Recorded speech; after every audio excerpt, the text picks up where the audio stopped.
Hello guys, చాలా వరకు మనం హెయిర్స్ ఇలా అనుకున్న తర్వాత చూస్తే మీకు హెయిర్ మాత్రం ఒక 3 to 4 కనిపిస్తున్నాయి. నాకు కూడా అలానే కనిపిస్తుంది. మరి దీనికి ఏం చేయాలనుకుంటున్నారా? ఒక 2 టిప్స్ అయితే మన దగ్గర ఉన్నాయి. ఫస్ట్ వన్ వచ్చేసి ఆనియన్ జ్యూస్ని మీరు మీ హెడ్కి గట్టిగా మంచిగా మసాజ్ చేస్తే మాత్రం అది మీకు చాలా బాగా యూజ్ అవుతుంది. మీ హెయిర్ స్ట్రెంగ్తింగ్కి చాలా బాగా యూజ్ అవుతుంది.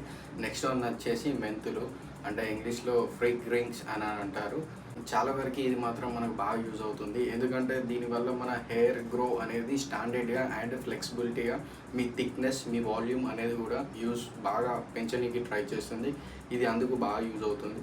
సో దీన్ని మీరు అప్లై చేసుకునేది ఎలా అంటే, ఒక నైట్ 1 డే బిఫోర్ మీరైతే దీన్ని వాటర్లో స్టోర్ చేసిన తర్వాత ఎర్లీ మార్నింగ్ తీసేసి దీన్ని గ్రైండ్ చేసుకున్న తర్వాత మీ హెడ్కి ఒక 15 మినిట్స్ ఆర్ 10 మినిట్స్ పెట్టుకున్న తర్వాత బాత్ చేయండి. తర్వాత మీ హెయిర్ గ్రోత్ అనేది చాలా బాగా ఇంక్రీజ్ అవుతుంది. అలాగే హెయిర్ లాస్ కూడా అవ్వదు అండ్ హెయిర్ ఫాల్ కూడా అస్సలే కాదు.